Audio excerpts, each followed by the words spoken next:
The dying Arizona soil told the same story as Martha Colson's weathered hands. Both had given everything they had. 2 years without rain had withered her crops and her hope. When the county sent Hakan, a towering Apache with shoulders like mountains and eyes that never seemed to blink, Martha knew it was the final insult. The man they called the giant barely spoke, and folks whispered he'd killed 3 men with his bare hands during the last territory skirmish. Now he was here on her land, supposedly to help. Martha watched from her porch as he studied her failing fields, his massive frame casting a shadow that seemed to stretch across her entire property. Could this feared outsider truly save her farm, or was he the final blow before she lost everything? Before we jump back in, tell us where you're tuning in from, and if this story touches you, make sure you're subscribed because tomorrow I've saved something extra special for you. Martha rose before dawn, as she had every day for the past 30 years. The rooster hadn't crowed in weeks. She'd stewed the last of her chickens 3 days ago. Her joints protested as she swung her legs over the side of the bed, feet finding the worn floorboards with practiced precision even in the dark. She didn't light the lamp. Kerosene cost money she didn't have. The faded wedding photograph on her bedside table was barely visible in the pre-dawn light. Thomas smiled at her from behind dusty glass, forever young, forever hopeful. 7 years gone now. The consumption had taken him slowly, then all at once. Another day, she whispered to the photograph. Some mornings it was a promise, others a resignation. Today it was closer to the latter. Martha splashed water on her face from the basin and pulled on her work clothes. The mirror showed a woman weathered beyond her 49 years, silver threading through once auburn hair, lines mapping years of sun and worry across her face. Her mother would have called it character. Martha called it survival. A floorboard creaked from the front porch. Martha froze. For a moment, she'd forgotten about him. The Apache. Her unwanted helper. The bank notice on the kitchen table caught her eye as she moved to start the stove. Final warning, payment due in full. The black typeface might as well have been a death sentence. 2 years of drought had left her fields barren, her cattle sold off one by one, and now the vultures were circling. When Sheriff Mills had driven up yesterday in his dusty wagon with the Apache in tow, Martha had nearly taken her shotgun off the wall. County program, Mills had explained, not quite meeting her eyes. For struggling homesteads. He'll help get your place back in shape. The giant had stood silently behind the sheriff, expressionless, at least a head taller than any man Martha had ever seen. His black hair hung in a single braid down his back, and his face betrayed nothing, not friendliness, not threat, not judgment. I don't need help, Martha had said. Especially not from. It's this or foreclosure, Martha, Mills interrupted. Preston at the bank pulled strings. Take the help or lose everything next month. The coffee boiled over, bringing Martha back to the present. She cursed, grabbing a rag to salvage what she could from the stovetop. Through the window she could see him. Hakan. The name felt strange even in her thoughts. He stood at the edge of the east field, still as a statue, watching the sunrise as though it might speak to him. What could a savage know about farming? The stories about him made her blood run cold. They said he'd been a scout during the Apache Wars, that he'd killed men with his bare hands. That the only reason he wasn't on the reservation was his skill with crops, something the territory desperately needed. Martha poured 2 cups of coffee, her hands shaking slightly. Hospitality was one thing.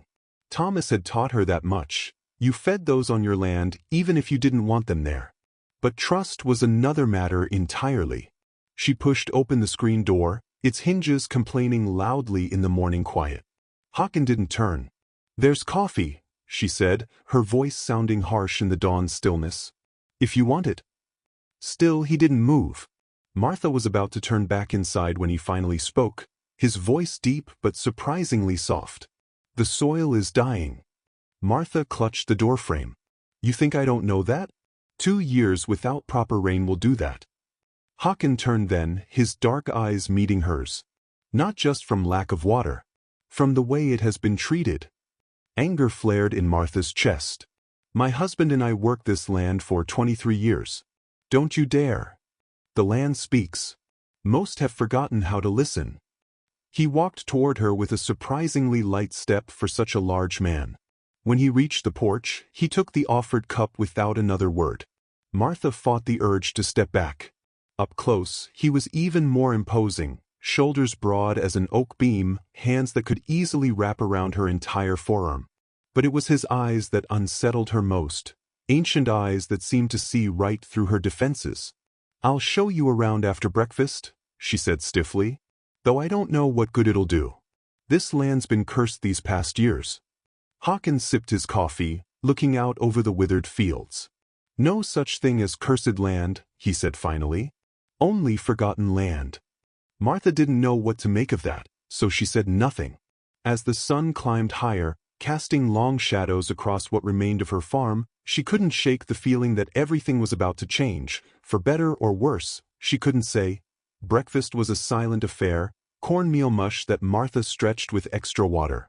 She'd served Hakan first, a meager portion that reflected both her dwindling supplies and her reluctance to share them. To her surprise, he'd bowed his head briefly before eating, eyes closed in what appeared to be gratitude. "I'll show you the property," she said when they'd finished. "What's left of it, anyway?" From her apron pocket, Martha withdrew Thomas's pocket watch. The glass was cracked, and it hadn't kept proper time in years, but she carried it everywhere. Her thumb traced the engraving on the back. Asterisk to Thomas, "All my love, Martha asterisk," before she checked the position of the sun. "We've got about 6 hours before it gets too hot to work," she said, snapping the watch closed. Hakan nodded once, his eyes lingering on the timepiece.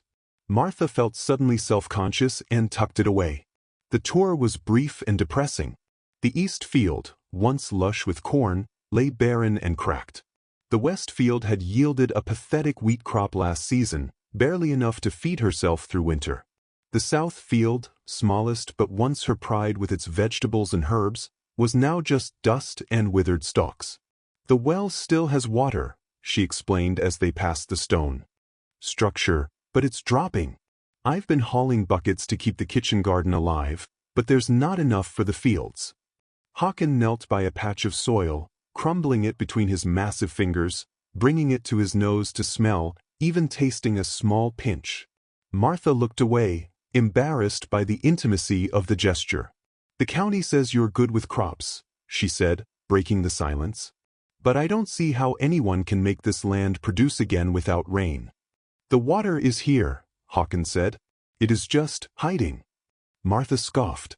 "Well, when you find it, let me know."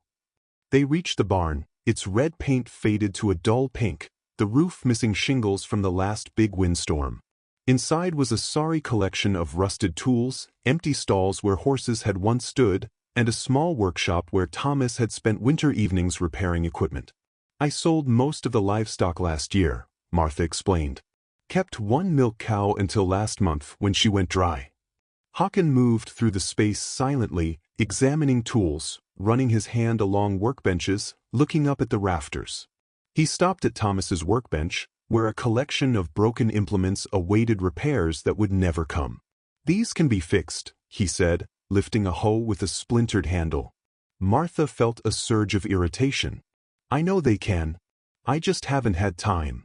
Or strength, she didn't add. Or hope. As they left the barn, a wagon approached on the dusty road. Martha recognized Willard Peterson's team of matched grays before she could make out his face. Her neighbor had once been friendly with Thomas, but since his death, Willard's visits had taken on a predatory quality. "Looks like we have company," she muttered. Willard pulled his wagon to a stop, his gaze fixed on Hakan with unconcealed suspicion. "Morning, Martha," he called, not taking his eyes off the Apache. "Heard you had help arriving." "News travels fast," Martha replied dryly. "Sheriff mentioned it." Willard finally looked at her. "Wanted to make sure you were all right. Having a stranger on your property and all." "I'm fine, Willard." He climbed down from his wagon, hand resting casually near the pistol on his hip. "My offer still stands, Martha. Fair price for your land, before the bank takes it for nothing." Martha stiffened. "The bank's not taking anything." Willard snorted, finally acknowledging Hakan with a dismissive nod. "No offense to your helper here, But no Apache farming tricks are going to save this place. You're fighting a losing battle. Then it's my battle to lose, Martha said firmly. After Willard left, Martha turned to find Hakan watching her with an unreadable expression. He wants your land, Hakan said simply. Everyone wants what they don't have, Martha replied. Doesn't mean they'll get it. Back at the house, Martha found Hakan examining the bank notice on her table. She snatched it away, embarrassed. I don't need you reading my private papers. For weeks, he said. Not much time. Martha folded the notice carefully. That's my concern. Now it is mine also. The quiet certainty in his voice caught her off guard. Before she could respond, Hakan was already heading back outside, his massive frame ducking under the doorway. Through the window, Martha watched him return to the barn. Minutes later, he emerged with Thomas's old tools, the ones she couldn't bear to sell, and began methodically repairing them. The afternoon sun glinted off something in his hands. Thomas's pocket watch, she realized with a start. The broken timepiece she'd left in her apron pocket. Somehow, he'd taken it without her noticing. Martha grabbed her shotgun from beside the door and marched across the yard, fury building with each step. What do you think you're doing? Martha demanded, the shotgun not quite pointed at Hakan but definitely not pointed away. Hakan looked up calmly, seemingly untroubled by her weapon. In his large hands, the pocket watch looked almost delicate. He'd opened its back and was carefully manipulating something inside with a small tool. Fixing, he said simply. That's not yours to fix, Martha snapped. It was my husband's. It is broken. He held it out to her. Now it will work again. Martha hesitated, then slowly lowered the shotgun. She took the watch from his palm, careful not to touch his skin. To her astonishment, she could hear it ticking, a sound she hadn't heard in years. How did you? She began, then stopped herself. That doesn't give you the right to take things without asking. Hakan nodded once. You're right. I apologize. He reached into a pouch tied at his waist and withdrew something wrapped in soft leather. This is mine. I should have shown you first. Martha watched as he carefully unwrapped a small medicine pouch, intricately beaded with symbols she didn't recognize. From inside he pulled out several tiny tools, not unlike those Thomas had used for delicate work. My grandfather taught me, Hakan explained, returning the tools to his pouch. He fixed the watches of soldiers. Learned from a man in the East. Before Martha could respond, he stood and walked back toward the barn, leaving her holding the now ticking watch, her anger deflating like a pricked balloon. The next morning, Martha woke to silence. No footsteps on the porch, no movement in the yard. For a moment she felt relief, thinking perhaps Hakan had left, then an inexplicable disappointment.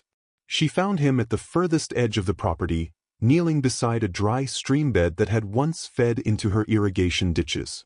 His eyes were closed, his massive frame eerily still in the pink light of dawn. What are you doing? She asked, her voice hushed despite herself. Listening, he replied without opening his eyes. To what? The water beneath. His eyes opened then, looking not at her but at the ground. It is still here.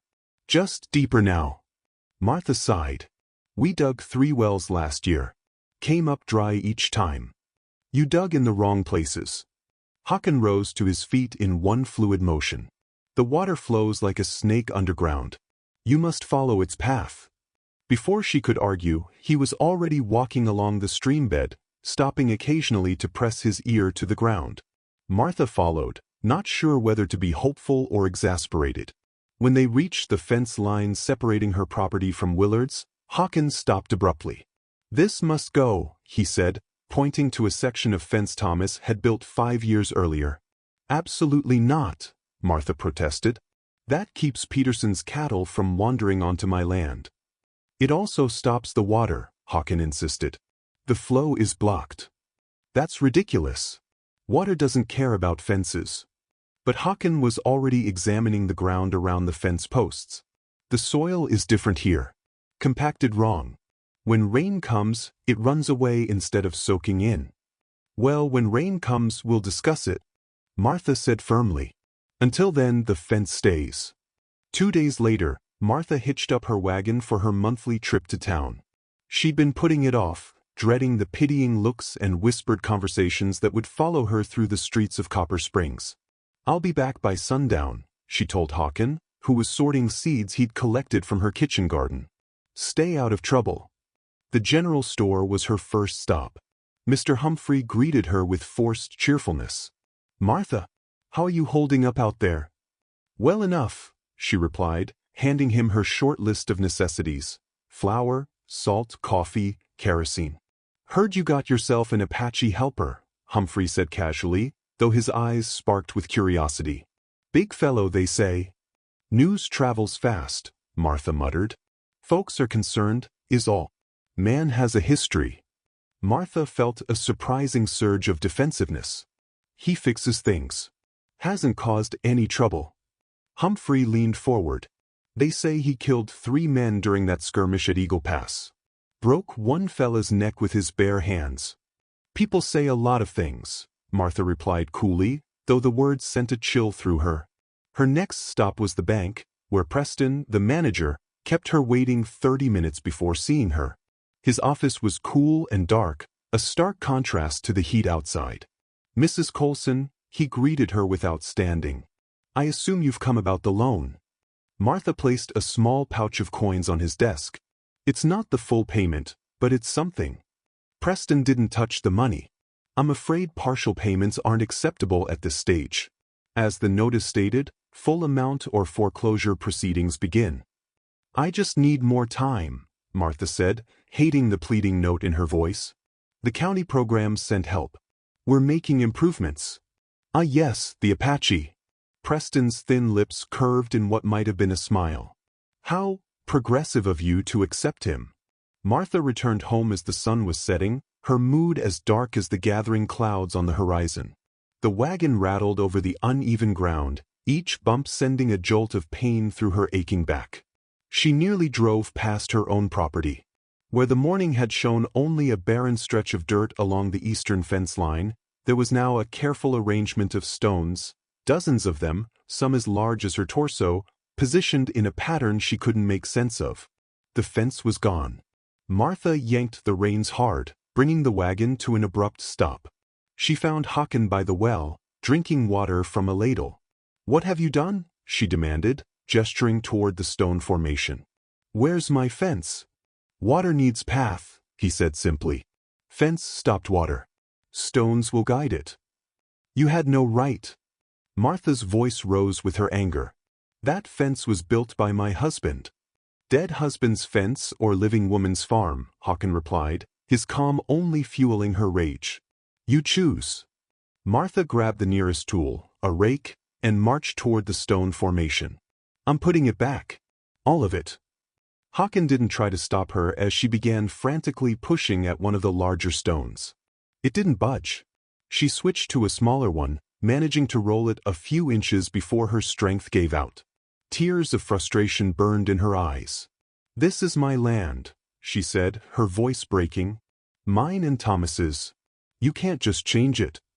"Land was here before Thomas," Hakan said quietly. "We'll be here after you. We borrow only." "That's easy for you to say," Martha shot back. "You're not about to lose everything." "I have already lost everything," he replied, so matter-of-factly that it stopped her cold. "Twice." Before she could respond, the sky opened up. What had been threatening clouds all day suddenly unleashed a downpour, the first real rain in months. Within seconds, they were both soaked. "Inside," Martha said, the fight gone from her voice. They watched from the porch as water sluiced down the gentle slope of her land. Where normally it would have rushed away, carving new gullies and taking precious topsoil with it, now it moved differently. The strategically placed stones slowed its progress, creating small pools and redirecting the flow across her fields rather than away from them. "Water remembers old paths," Hakan explained, pointing to where the stream was beginning to follow what looked like a natural channel. "Stones help it remember." The storm lasted less than an hour, but it was the most substantial rainfall they'd had in months. When it passed, Martha and Hakan walked the property in the fading light. Where the stone windbreak now stood, for that's what Martha realized it was, the soil was dark and wet, soaked through rather than crusted over with water beating on top. Small channels guided the moisture toward the fields, distributing it evenly rather than allowing it to rush away. Windbreak also catches morning dew, Hakan explained. Stones cool at night, warm slowly in day. Water forms, drips to soil. Martha touched one of the stones, still warm from the day's heat despite the rain. My father would have called this Indian magic, she said, then winced at her own words. Not magic. Knowledge. Hakan knelt and scooped up a handful of the dampened soil, offering it to her. Feel. Martha hesitated, then took the soil in her palm. It was different somehow, not just wet, but alive in a way the dust of recent months had not been. How did you know where to put them? She asked, letting the soil sift through her fingers. The land tells, Hakan replied. If you listen. That night, Martha made a simple stew with the last of her preserved vegetables and some of the supplies from town. For the first time, they ate together at her small kitchen table rather than Hakan taking his meal to the barn. Sheriff Mills says you were at Eagle Pass, Martha said finally, breaking the long silence. During the skirmish. Hakan's spoon paused halfway to his mouth. Yes. They say you killed men there. He set the spoon down carefully. Men died. Some by my hand. Some by others. Why were you there? Fighting against the army? Not fighting. Protecting. His eyes met hers steadily. My sister's children were in the camp. I went for them. Did they? Martha couldn't finish the question. They live on the reservation now, Hakan said. My sister did not survive. Martha looked down at her bowl. I'm sorry. You have lost also, Hakan observed. Yet you are still here. Still fighting. Martha glanced at the window, where she could just make out the silhouette of the stone windbreak in the moonlight.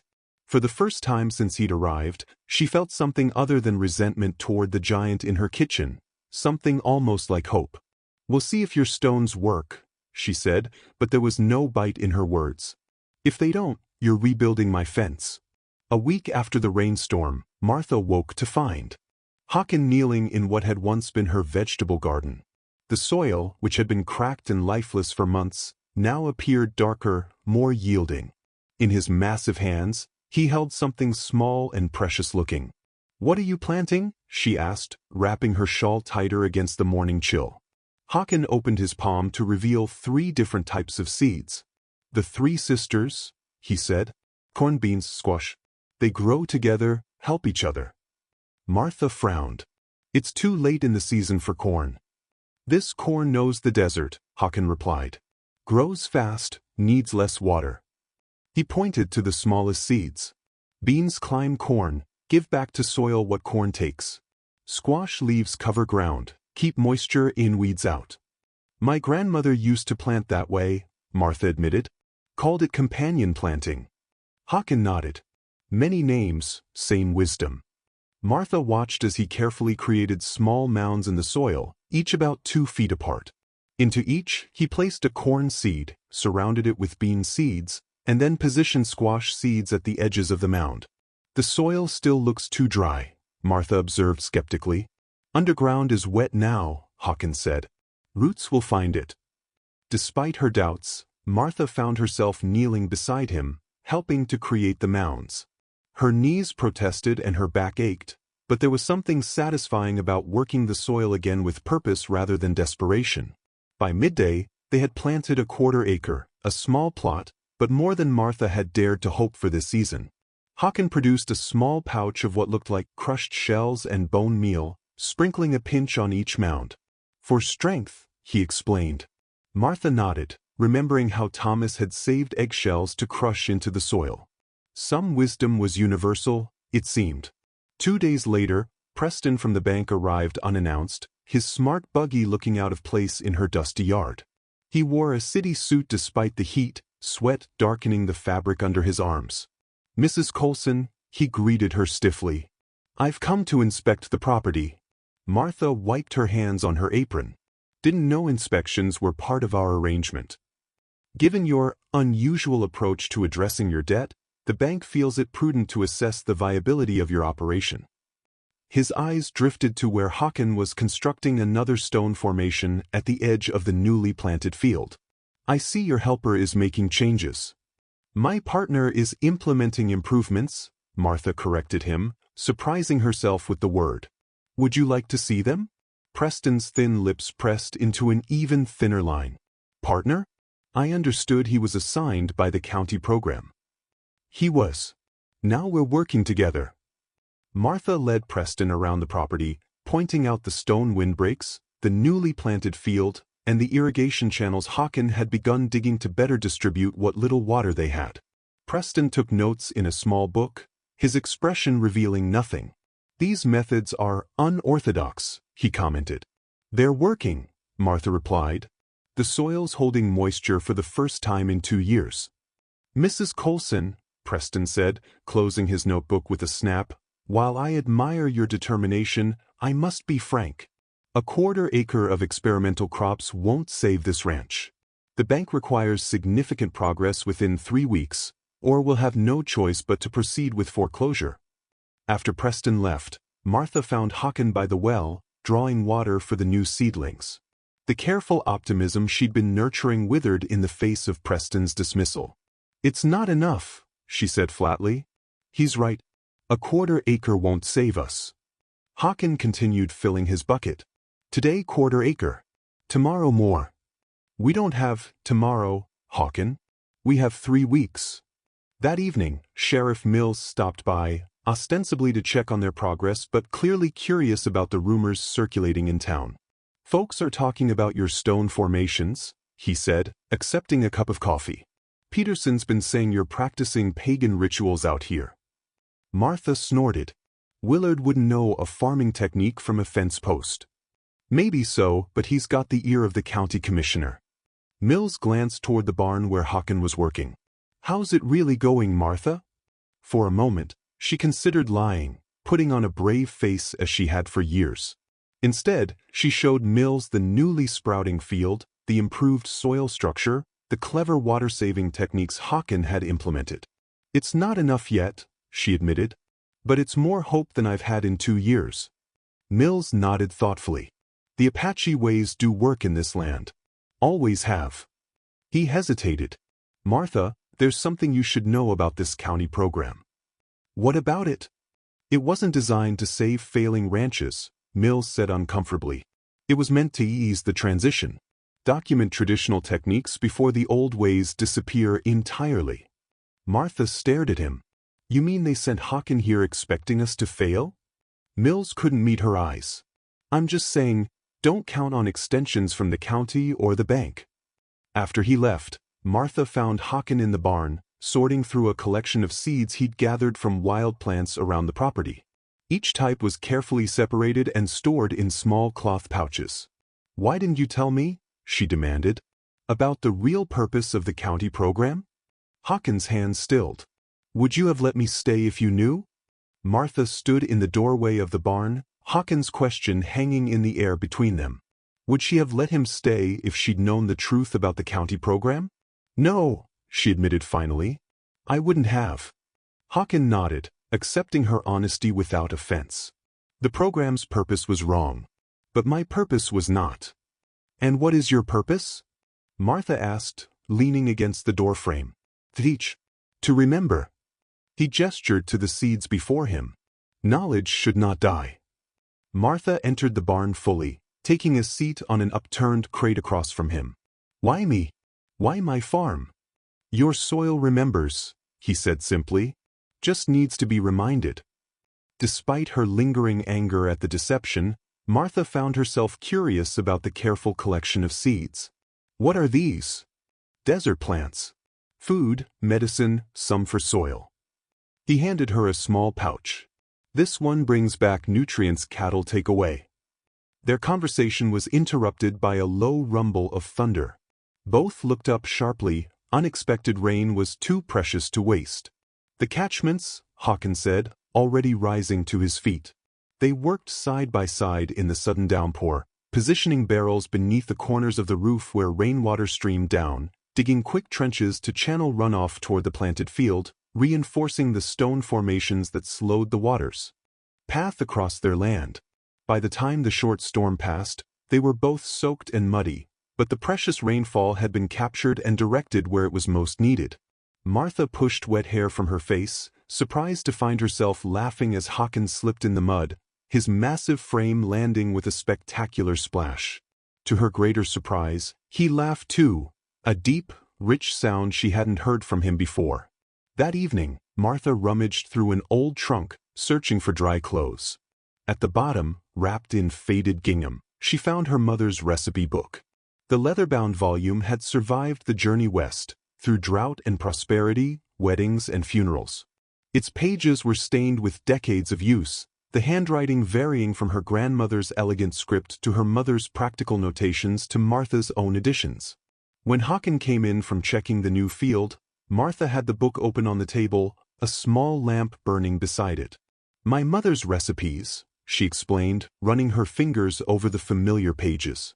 "I was looking for something to celebrate the rain." Hakan approached carefully, showing the same respect for the book that he did for his seeds. "May I?" Martha nodded, sliding it toward him. He studied the pages with interest, his finger tracing the handwritten words. "You can read," Martha observed, unable to keep the surprise from her voice. "Mission school," he said, a shadow crossing his face. "Before the reservation." Martha felt a flush of shame at her assumption. "I'm sorry, I didn't mean." "Most assume," Hakan said with a shrug. "Easier to think we know nothing." He turned another page in the recipe book. "This one," he said, pointing to a recipe for corn cakes. "Similar to what my people make. But we add wild honey and pine nuts." Martha studied the recipe. "I have cornmeal left.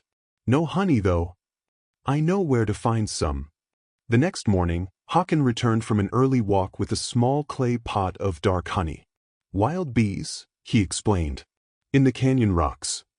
Together they made corn cakes, Martha following her mother's recipe while Hakan added his own knowledge. The kitchen filled with the rich aroma of cooking cornmeal and honey, a smell that transported Martha back to her childhood. As they ate, Martha found herself sharing stories of her mother, how she'd insisted on bringing her cast-iron skillet all the way from Missouri, how she'd adapted Eastern recipes to Western ingredients.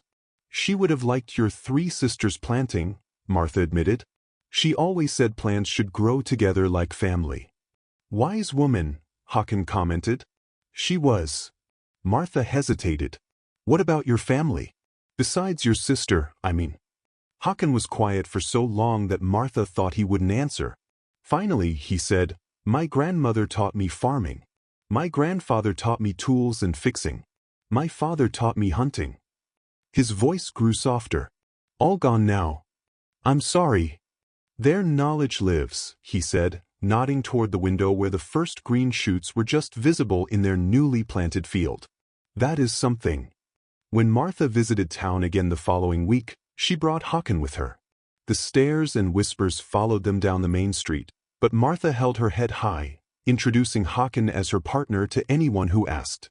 At the general store, Mr. Humphrey watched nervously as Hakan examined a bag of seed. "Your fields are really growing again?" Humphrey asked Martha quietly. "Come see for yourself," she replied. "The three sisters are thriving, and we've expanded to the west field now." "Three sisters?" Martha explained the companion planting method with unexpected pride. "It's an ancient technique. Uses less water, builds better soil." As they loaded their supplies, Willard Peterson and two other ranchers watched from across the street, their expressions dark with suspicion and something that looked like fear. "They're afraid," Martha observed as they drove home. "Not of me," Hakan replied. "Of change." A month after Hakan's arrival, the farm had transformed. The quarter-acre of Three Sisters had flourished beyond Martha's wildest expectations, the corn already knee-high, bean vines spiraling up the stalks, squash leaves spreading to shade the soil. They'd expanded to plant the west field using the same methods, and Hakan had established a complex network of irrigation channels that made the most of every drop of rain. But it was the morning Martha discovered the sabotage that changed everything. She'd risen before dawn as usual to check the fields. The previous day's brief shower had been a blessing, and she wanted to see how the new catchment system had performed. As she approached the eastern field, something felt wrong. The gentle gurgle of water flowing through the irrigation channels was missing. In the dim pre-dawn light, she almost missed it. A carefully constructed dam of rocks and mud blocking the main channel, diverting precious water away from their fields and into a newly dug trench that led straight to Willard Peterson's property. "Hakan," she called, her voice sharp with anger. He appeared from the barn, where he'd been sleeping since his arrival. One look at her face and he was jogging toward her, covering the distance with long strides. "Someone's stealing our water," Martha said, pointing to the blockage. Hakan examined the sabotage, his expression darkening. "Not just stealing. Destroying." He pointed to several areas where the channel walls had been deliberately broken, allowing water to spread uselessly across unplanted ground. "Peterson," Martha said grimly. They worked silently to repair the damage, rebuilding the channel walls and removing the blockage. By the time the sun had fully risen, they'd restored most of the system, but the damage was done. Precious moisture had been diverted away from their young plants during the critical hours after rainfall. Martha straightened, pressing her hands against her aching back. "I'm going to confront him." Hakan shook his head. "Not yet. Need proof." "This is proof." "Could claim it was accident. Natural blockage." Hakan studied the horizon, where dark clouds were gathering. "More rain coming. Bigger storm. We prepare." The air felt different, heavier, electric. Martha had lived in Arizona territory long enough to recognize the signs of a serious storm brewing. Throughout the day, they reinforced channels, positioned more catchment barrels, and secured anything that might blow away.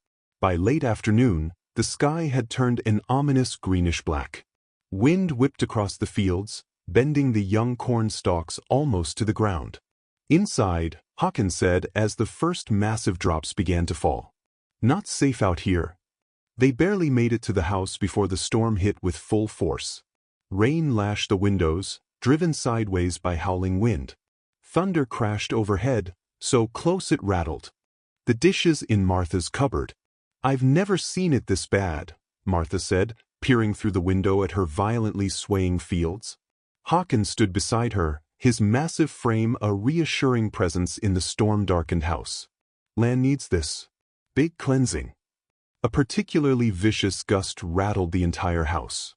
Martha jumped when something crashed against the roof. "Should check the barn," Hakan said, already moving toward the door. "You can't go out in this." Martha protested. But he was already gone, hunched against the deluge as he fought his way across the yard. Martha watched anxiously from the window, losing sight of him in the sheets of rain. Minutes stretched into a quarter hour with no sign of his return. Despite her better judgment, Martha grabbed Thomas's old oilskin coat from its hook and ventured onto the porch. "Hakan," she called, her voice swallowed by the storm. A flash of lightning illuminated the yard, and in that instant she saw him, not by the barn, but at the edge of the property near Peterson's fence line. Another figure was with him, the two men locked in what appeared to be a struggle. Without thinking, Martha plunged into the storm, rain instantly soaking through the inadequate protection of the old coat. By the time she reached them, both men were mud-covered and breathing hard. "He was blocking the main channel again," Hakan explained, keeping a firm grip on Willard Peterson's collar. "With the storm would have flooded your house." Peterson's face was a mask of hatred. "This land was meant to be mine," Thomas promised. "Thomas would never." Martha shouted over the storm. "He owed me." Peterson spat. "Then he died before paying his debt. This savage's tricks won't save you, Martha. This land will be mine one way or another." With surprising strength, Peterson wrenched himself free and stumbled away into the storm, disappearing into the curtain of rain. Martha turned to Hakan, rain plastering her hair to her face. What did he mean Thomas owed him? "Inside," Hakan said, guiding her with a gentle hand on her shoulder. "Storm getting worse." Back in the relative safety of the house, they dripped puddles onto Martha's floor. Hakan's shirt was torn, a deep scratch running across his forearm. "You're hurt," Martha said, already moving to fetch her medical supplies. "Small wound."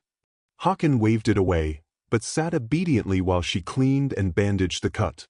Tell me what happened, she insisted. I saw him from barn window. He was damming the main channel again, but bigger this time. Hakan's eyes met hers.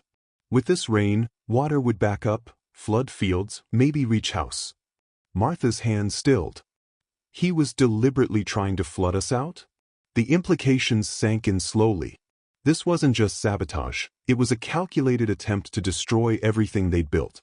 What did he mean about Thomas owing him? She asked again. Hakan hesitated. You should ask Sheriff Mills. The storm raged through the night, but by dawn, it had spent its fury. Martha and Hakan emerged to assess the damage, bracing for the worst. Instead, they found a miracle. Where other storms had washed away topsoil and flattened crops, Hakan's network of channels, catchments, and windbreaks had protected their fields and captured the rainfall. The three sisters' plants stood tall and glistening with moisture. The strategic placement of stones had prevented erosion, and every barrel was overflowing with clean rainwater. It worked, Martha whispered, scarcely believing her eyes. Everything worked. Hakan nodded, satisfaction evident in his usually stoic expression. Land remembers how to drink slowly. The contrast at their property line was stark. Peterson's conventional fields had suffered badly, with visible gullies where rushing water had carried away precious topsoil. On Martha's side, the ground was evenly soaked, the moisture penetrating deep rather than running off. As they surveyed the success of their methods, Sheriff Mills rode up, his horse picking its way carefully through the muddy track. Checking on folks after the storm, he explained, though his gaze lingered on the flourishing fields. Quite a difference from my last visit, Martha. Sheriff, Martha said, not bothering with pleasantries, what did Thomas owe Willard Peterson? Mills's expression tightened. Where did you hear about that? From Peterson himself. Last night, when we caught him trying to sabotage our irrigation during the storm. Mills dismounted with a sigh. I was hoping you'd never need to know. He glanced at Hakan, clearly uncomfortable sharing in his presence. Anything you have to say can be said in front of my partner, Martha insisted. Partner, is it? Mills removed his hat, turning it in his hands. All right then. Thomas borrowed money from Peterson the year before he died. The crops had failed and the bank wouldn't extend more credit. Peterson offered terms. How much? Martha demanded. $200. But with Peterson's interest. Mills shook his head. By the time Thomas passed, he owed nearly $500. Martha felt as though she'd been struck. That's impossible. Thomas would have told me. He was protecting you, Martha. Didn't want you to worry while he was sick. Mills looked genuinely pained. Peterson's been holding that debt over your head ever since, waiting for you to fail so he can take the land for a fraction of its worth. Martha's mind raced. Thomas had kept this from her, even as he lay dying. All these years, she'd been working not just against the drought and the bank, but against a debt she hadn't even known existed. Is it legal? She asked. This debt? It was a handshake deal between men, Mills said uncomfortably. No paper signed, but in these parts. In these parts, a man's word binds his widow forever? Martha's voice rose with indignation.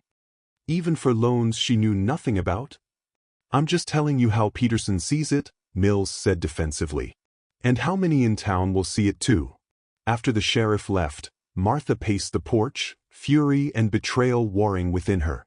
All this time, she fumed, all this time, Peterson's been waiting like a vulture, probably helping things along by spreading rumors, making sure no one would help me. Hakan watched her silently. What? She demanded, stopping her pacing. You have something he does not, Hakan said simply. What's that? Besides debt and enemies. Success. He gestured toward their thriving fields. What grows here will yield more than enough to pay bank and Peterson. Martha followed his gaze, seeing their work with fresh eyes. The plants weren't just surviving, they were thriving in a way she hadn't seen in years. And not just the three sisters. The soil itself looked different, richer, alive. You really think we can harvest enough? She asked, hope and doubt battling in her voice. Yes. Hakan's certainty was unwavering. But first, must make things official. The following day, they traveled to town together. Their first stop was the bank, where Preston looked up from his desk with poorly disguised annoyance. "Mrs. Colson, has the storm washed away your farm yet?" "Quite the opposite, Mr. Preston." Martha placed a small payment on his desk. "The results of our first small harvest." Preston stared at the money, then at Martha. "This is unexpected." "Expect more," Hakan said, speaking directly to the banker for the first time. "Much more." Preston's eyes narrowed. "One small payment doesn't change the terms of your loan, Mrs. Colson. The full amount is still due." "Which is why we're here to formally request an extension," Martha interrupted, placing a letter on his desk. "Given the demonstrated success of our new farming methods and the promising condition of our crops." Preston read the letter, his expression souring. "You're requesting 6 additional months?" "With regular partial payments in the meantime," Martha confirmed. "As a show of good faith." "And this partnership?" Preston gestured vaguely between Martha and Hakan. "Is it registered?" "We're handling that today as well," Martha replied smoothly. Preston seemed at a loss, clearly unprepared for Martha's newfound confidence. Finally, he stamped her letter with a provisional approval. "The bank committee will need to review this, but I can grant a temporary extension of 30 days. As they left the bank, Martha clutched the stamped notice like a trophy. "One small victory," she murmured. "First of many," Hakan replied. Their next stop was the county clerk's office, where Martha registered Hakan as her official business partner, entitling him to a share of the farm's proceeds. The clerk's eyebrows nearly reached his hairline as he recorded the unusual arrangement, but the law provided no basis to refuse.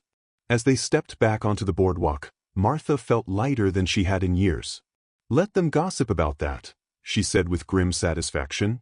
Across the street, Willard Peterson watched them, his face darkening with rage as word of their formalized partnership spread through town like wildfire. 3 months after Hakan's arrival, the farm had become nearly unrecognizable. The once barren fields now burst with life, corn stalks reaching for the sky, bean vines heavy with pods, squash spreading its broad leaves across the ground. They had expanded their planting to cover nearly 3 acres, using every drop of water with increasing efficiency.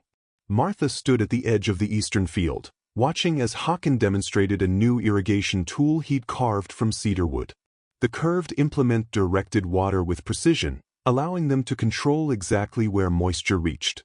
"My father would have called this witchcraft," Martha said, accepting the tool to try for herself. "Making the desert bloom like this."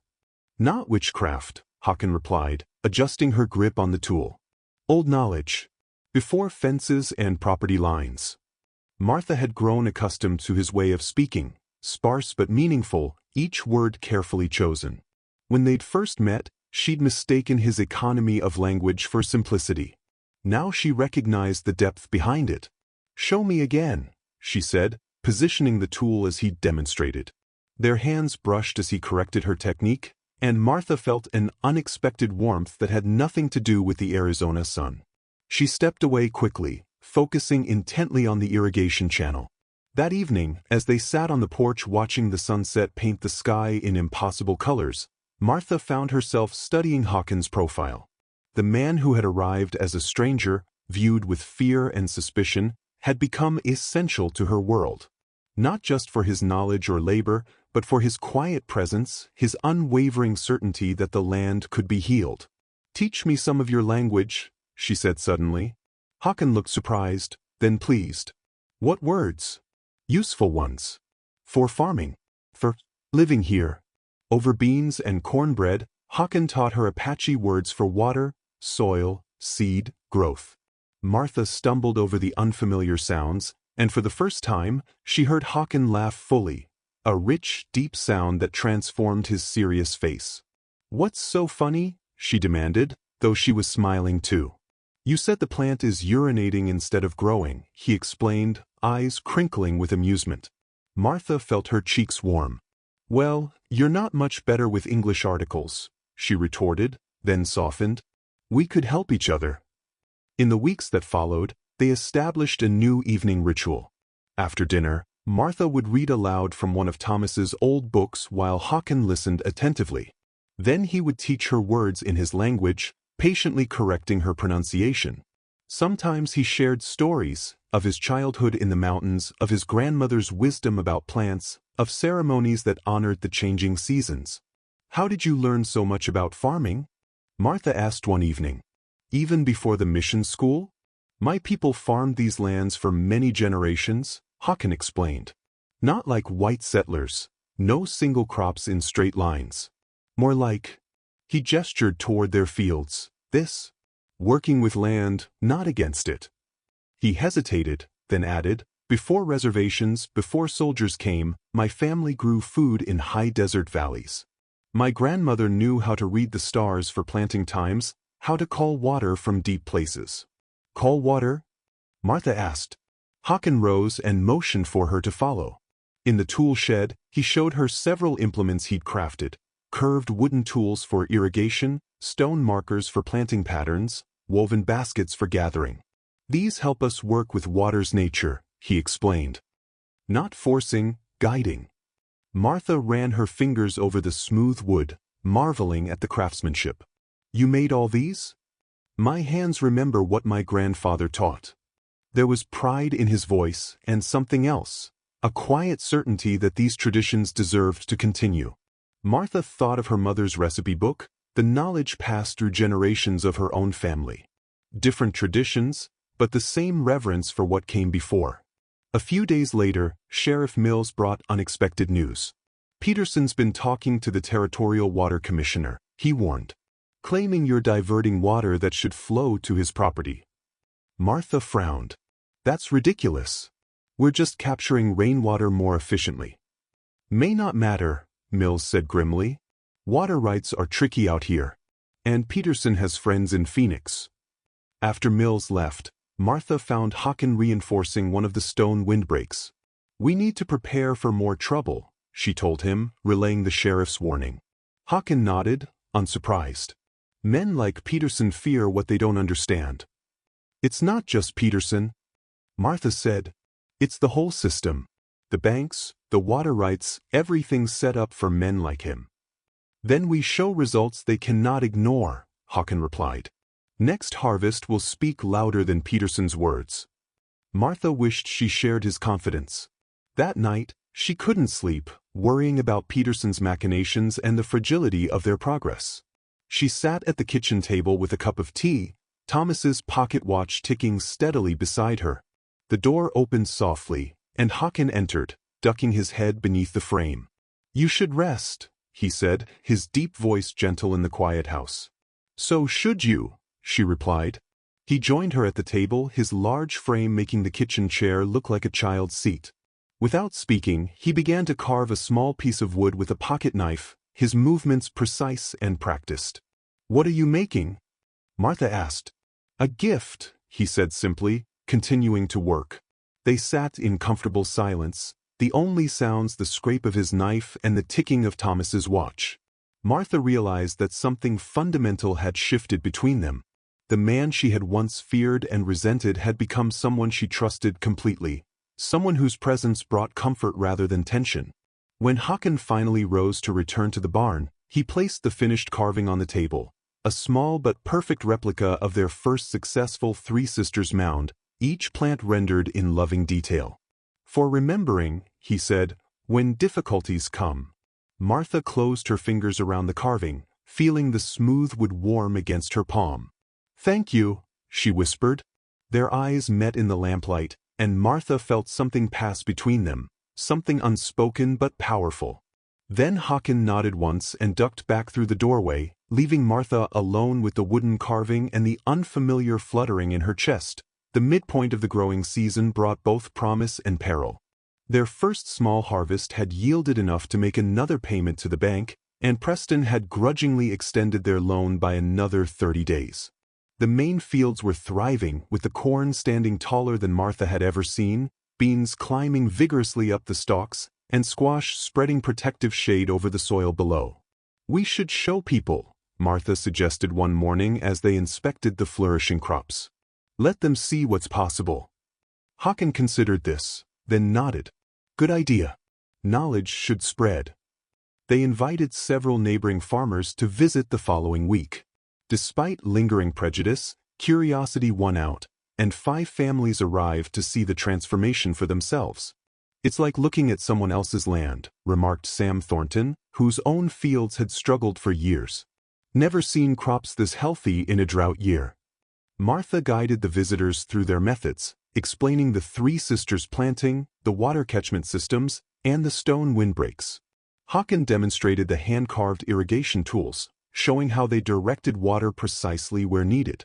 "How much water are you using compared to before?" asked Eleanor Thornton, Sam's practical-minded wife. "Less than half," Martha answered proudly. "And the soil holds it better, so the plants get more from each drop." By the time the visitors left, several had asked for seeds and more detailed instructions. Martha felt a surge of satisfaction as she watched them drive away, talking animatedly among themselves. "This is just the beginning," she told Hakan. "Once they see the full harvest, more will come." Hakan smiled one of his rare smiles. "You are becoming a teacher." The next morning, Martha woke to find Hakan already in the southwestern field, kneeling by a section of crops that had been flourishing just the day before. Now the plants drooped unnaturally, their leaves yellowing despite the ample moisture in the soil. "What happened?" she asked, alarmed by the rapid change. Hakan lifted a handful of soil, smelling it cautiously before grimacing and wiping his hand on his pants. "Poison." "Poison? Are you sure?" "Smell." He offered another pinch of soil. Martha leaned close, detecting an acrid chemical odor beneath the earthy scent. Could it be natural? Some kind of blight? No. This was done. Hakan pointed to a pattern of damage that spread from their property line inward. "Started at Peterson's fence, moves this way." Martha felt cold despite the morning heat. "Peterson poisoned our crops? But why now? We've been succeeding for weeks." "Visitors yesterday," Hakan said grimly. "Others seeing success. Dangerous for him." They worked quickly to remove the affected plants, digging out the contaminated soil and disposing of it far from their fields. The damage was contained to about a quarter acre, significant but not devastating. As Martha hauled away a bucket of poisoned soil, a wave of dizziness suddenly swept over her. She stumbled, the bucket dropping from her hands as she fell to her knees. "Martha!" Hakan was at her side instantly, his strong hands steadying her. "I'm fine," she insisted, though her vision swam and her stomach churned. "Just got too hot." Hakan frowned, looking from her pale face to the spilled soil. "The poison. On your hands, maybe in your lungs." Before she could protest, he'd scooped her up as if she weighed nothing, carrying her swiftly to the house. Martha was too disoriented to feel embarrassed at being held against his broad chest, her head spinning as he placed her gently on her bed. "Stay," he commanded, his voice brooking no argument. "Drink water only." He disappeared, returning minutes later with a small leather pouch, his medicine bag. From it he withdrew several dried plants, crushing them between his fingers and steeping them in hot water. "Drink this," he said, offering the herbal tea. "Will clear the poison." Martha hesitated, then took the cup. The liquid was bitter but not unpleasant, with notes of sage and something earthier beneath. "Peterson will pay for this," she said weakly after drinking the tea. "We'll report him to the sheriff." "No proof," Hakan reminded her. "And poison already gone from plants we removed." His expression was troubled as he checked her pulse. "Rest now. Medicine will work." Martha slept fitfully through the afternoon, waking to find Hakan sitting vigilantly by her bedside, whittling another small carving. The tea had helped. Her head was clearer, though her body felt leaden with exhaustion. "How bad is it?" she asked. "The damage to the field?" "We saved most. Lost maybe 1/10 of southwest field." He set aside his carving. "Already replanted with fast-growing varieties." Martha pushed herself up against the pillows. "I want to see." "Tomorrow," Hakan said firmly. "Poison's still in your body. Need rest." For once, Martha didn't argue. As she drifted back to sleep, she felt Hakan's large hand briefly touch her forehead, checking for fever with unexpected tenderness. When she was strong enough to return to the fields 3 days later, Martha was astonished to find the damaged section already showing signs of recovery. Hakan had planted a different variety of fast-growing corn interspersed with beans that fixed nitrogen in the soil more aggressively. These will help clean the soil, he explained, and still give harvest just later. Martha studied a sample of the affected soil that Hakan had preserved in a glass jar, evidence of Peterson's sabotage, though likely insufficient for legal action. The poisoned soil sample sat on her kitchen shelf, a stark reminder of the lengths their enemies would go to see them fail. "We need to be more vigilant," she said, watching as Sheriff Mills examined their fields, his expression grim as Hakan showed him the pattern of damage. "I'll speak to Peterson," Mills promised, but without catching him in the act. "I know," Martha sighed. "Just make sure he knows we're watching." That evening, as Hakan changed the poultice on a small chemical burn on Martha's wrist, a souvenir of the poisoning attempt, she caught his hand impulsively. "Thank you," she said simply, "for everything." Hakan's dark eyes met hers, something unguarded in his expression. "We protect what matters," he replied softly. As Martha recovered from the poisoning incident, she found herself watching Hakan with new eyes. The man who had arrived as an unwanted intruder had become not just a partner but a protector, his quiet strength a constant in her uncertain world. One evening, as they sat on the porch watching the sunset paint the desert in gold and crimson, Hakan placed something in her palm, a slender bracelet crafted from polished seeds, wooden beads, and a few strands of turquoise. "For protection," he explained as Martha examined the intricate piece. "And for memory." "It's beautiful," she said, running her finger over the pattern. "Did you make this?" Hakan nodded. "Each bead has meaning. These," he pointed to the darkest seeds, "represent earth. These, the turquoise, are sky and water. The pattern speaks of balance." Martha slipped the bracelet over her wrist, touched by the gesture. "Will you teach me what the patterns mean?" As the days passed, their evening conversations expanded beyond farming techniques and into deeper cultural exchanges. Hakan explained the significance behind Apache designs, the stories woven into beadwork and carvings. Martha shared her grandmother's quilting patterns, each square representing a family story or historical event. Different methods, Hakan observed, same purpose: keeping memory alive. Martha had begun keeping a journal documenting Hakan's farming techniques, illustrating the irrigation systems and planting patterns with careful drawings. One day, she caught him studying the open journal she'd left on the kitchen table. "This is good," he said, pointing to her detailed sketch of the three sisters' planting method. "Important to record."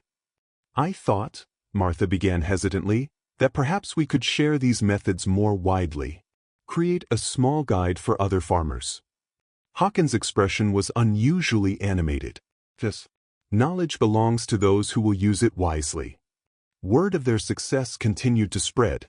The Thorntons returned, bringing with them two more families curious about the Apache methods transforming Martha's once-failing farm. Even Mr. Humphrey from the general store paid a visit, his skepticism fading as he witnessed the thriving fields firsthand. "Never would have believed it," he admitted, examining a perfectly formed ear of corn. "Thought all that talk in town was exaggerated." "Nothing exaggerated about results," Martha replied proudly. "We'll have the largest harvest this land has seen in 5 years." "The bank finally coming around?" Humphrey asked. "Slowly. Preston still acts like he's doing us a favor with each extension." She offered Humphrey some freshly harvested beans to take home. "But numbers don't lie. Our yields are already double what neighboring farms are producing with twice the water." Not everyone was won over.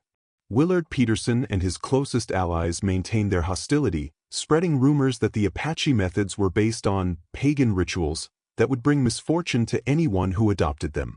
"They fear what they don't understand," Hakan said when Martha relayed the latest gossip from town. "Or what they understand all too well," Martha countered. "If others start farming this way, Peterson loses his advantage. He's been buying up failing farms for years." One afternoon, Martha was startled by a commotion near the creek that marked their northern boundary. She hurried toward the sound, Hakan close behind her. They found a young boy thrashing in the water, which had swollen from recent rains. Without hesitation, Hakan plunged into the creek, his powerful strokes carrying him swiftly to the child. By the time Martha reached the bank, Hakan was already carrying the boy to safety. With gentle efficiency, he turned the child on his side, allowing water to drain from his lungs. The boy coughed violently, then began to breathe normally. "Tommy!" A woman's frantic voice carried from across the field. "Tommy, where are you?" Martha recognized Sarah Collins, whose husband owned the farm adjoining their northern boundary. The Collins had been among those who avoided Martha after she partnered with Hakan. "He's here," Martha called, waving her arms. "He's safe." Sarah Collins froze when she saw her son in Hakan's arms, fear and gratitude warring on her face. Then maternal instinct won out, and she rushed forward to gather her child close. "What happened?" she demanded, checking the boy for injuries. "Creek's high from rain," Martha explained. "Looks like he fell in. Hakan pulled him out."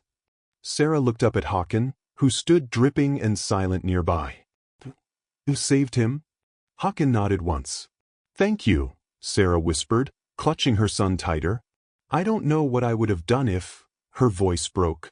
"No need for thanks," Hakan said quietly. "Children are precious to all people." Something shifted in Sarah's expression, a recognition of shared humanity that transcended the prejudices she'd been taught.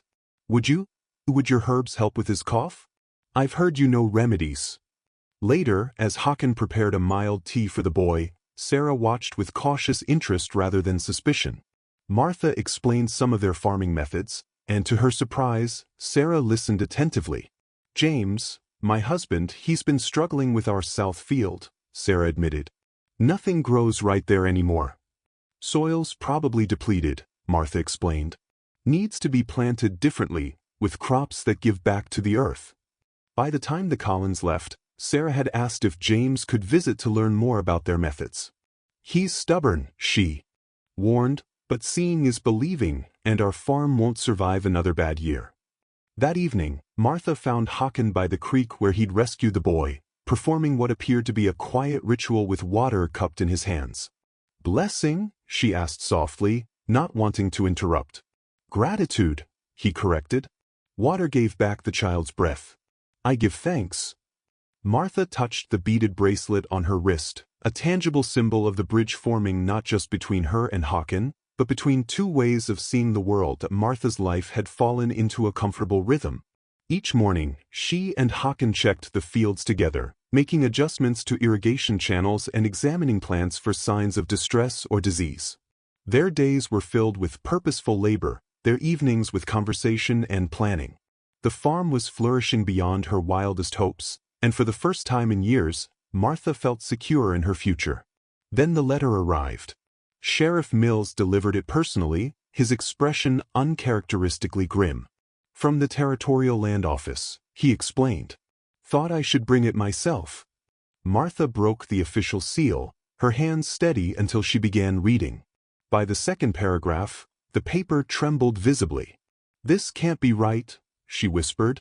The letter stated that a review of her property deed had revealed a conditional occupancy clause that had never been properly fulfilled. According to this clause, the land would revert to territorial control if certain development conditions weren't met within 20 years of the original grant, a deadline that had passed 6 months earlier. "What development conditions?" Martha demanded. "We've farmed this land continuously since Thomas homesteaded it." Mills looked uncomfortable. Apparently the original grant required certain improvements, a minimum acreage under cultivation, permanent structures of specific dimensions, water development projects. "We have all of those things," Martha protested. "Now you do," Mills agreed. "But the assessment period ended before your recent improvements." Martha read further, her blood running cold. The letter mentioned a pending petition for reassignment of land rights filed by a concerned citizen invested in territorial development, no name provided, but Martha had no doubt who was behind it. "Peterson," she spat. "Likely," Mills admitted, though the bank might also be involved. This kind of thing usually happens when someone stands to profit. After Mills left, Martha sat at her kitchen table, reading and rereading the letter as if its contents might change. Hakan found her there, staring blankly at the paper. "Bad news?" he asked, setting down the basket of vegetables he'd harvested. Martha handed him the letter wordlessly. As he read, his expression darkened. "This is why," he said finally. "Why what? Why the county program sent me here." Hakan placed the letter carefully on the table. "Not to save your farm. To document it before it was taken." Martha stared at him. "You knew? You knew this was coming?" Hakan met her gaze steadily. "Not this exactly. But I knew the program wasn't meant to help farmers keep their land. It was to preserve knowledge before it was lost." "And you didn't tell me?" Martha stood abruptly, anger flaring. "All this time, you knew they expected us to fail?" "At first, yes," Hakan admitted. "That was my assignment. To learn old farming methods before they disappeared with the farms. So everything, all your help, all your teaching, it was just to complete your assignment?" Martha felt as if the ground were shifting beneath her feet. The man she'd come to trust, to rely on, to care for, had been working with the very system trying to take her land. "No." Hakan's voice was firm. "At first, then I saw the land, saw you fighting for it. I chose differently." "Chose what?" "To let me believe we had a chance when you knew we didn't." "Chose to help you fight," Hakan corrected. "Chose to make this farm succeed, not just document its failure." Martha wanted to believe him, but doubt had taken root. "How convenient that you're my partner now, with your name on the registry. If I lose the land, you still have your claim." Pain flashed across Hakan's usually stoic face. "You think I want your land?" "I don't know what to think anymore," Martha said bitterly. "Everyone seems to have been planning my failure from the start. The bank, Peterson, the county. Even you." She grabbed her shawl and stormed out, needing distance, needing air. The flourishing fields that had given her such pride now seemed like a cruel joke. What was the point of all their work if the land could be snatched away through some obscure clause? Martha rode to town, determined to confront Preston directly. The banker received her with the smug satisfaction of a man whose plans were coming to fruition. "Ah, Mrs. Colson, I see you've received the notification from the land office." "This is theft, plain and simple," Martha said, slapping the letter on his desk. "That clause was never disclosed to us when Thomas bought the land." "It was included in the original deed," Preston replied smoothly. "Page 4, Section 3, Paragraph 2. Not my fault if your husband failed to read the fine print." Martha leaned forward. "And I suppose it's just coincidence that this review happens now when my farm is finally successful?" "Success is relative, Mrs. Colson. A few good months don't erase years of failure." Preston straightened his papers dismissively. "The territorial government needs reliable development, not experimental farming methods that might collapse next season." "Who filed the petition for reassignment?" Martha demanded. "Peterson." Preston's thin smile was answer enough. "I'm not at liberty to discuss other clients' business." On her way out, Martha nearly collided with a well-dressed man she didn't recognize. Preston greeted him effusively. "Mr. Davidson. Perfect timing. We were just discussing the Colson property." The stranger assessed Martha with cool interest. "Mrs. Colson, I presume?" "Albert Davidson, Western Rail Development. I understand your property may soon be available for acquisition." The pieces suddenly fell into place. This wasn't just about Peterson wanting her land for farming. This was about something much bigger. "The railroad," Martha whispered. "You're planning a route through my farm." Davidson smiled thinly. "The territorial governor is quite invested in expanding rail access. Good for development, you understand." As Martha left the bank, the full scope of the conspiracy against her became clear. The railroad wanted her land for a new route. Peterson would likely get a handsome payment for his adjacent property. The bank would profit from handling the transactions. Even the county program that had sent Hakan had been part of the scheme, documenting traditional farming methods. Before they were lost to progress. And Hakan, had he been part of it all along? Or had he truly changed sides as he claimed? Martha's hand went instinctively to the beaded bracelet on her wrist, its weight suddenly a reminder of all she stood to lose, not just her land, but the connection she'd formed with the man who had transformed it. Martha returned home as the sun was setting, her mind still reeling from the revelations of the day. The farm looked different through the lens of betrayal. The flourishing fields, the clever irrigation systems, the stone windbreaks. Had it all been for nothing? Or worse, had it all been part of some elaborate scheme? She found Hakan sitting on her porch steps, waiting. At his feet lay a stack of papers, documents, maps, letters. "What's all this?" Martha asked, her voice still brittle with hurt. "Truth," Hakan replied simply. He handed her the top document, a letter bearing the county seal. "My assignment." Martha read silently, her expression shifting from anger to confusion. The letter detailed Hakan's role in the Agricultural Heritage Documentation Initiative, specifically mentioning that he was to record traditional methods on lands facing imminent transition. "This doesn't make you look any better," Martha said, though the heat had left her voice. "You still knew my land was targeted." "Keep reading," Hakan urged. The next document was a report Hakan had submitted to the county office 3 weeks after arriving at Martha's farm. In it, he detailed the poor condition of the soil, the inadequate irrigation, and the failing crops. But the final paragraph made Martha's breath catch. This land possesses significant agricultural potential with proper management. The current owner demonstrates exceptional determination and adaptability.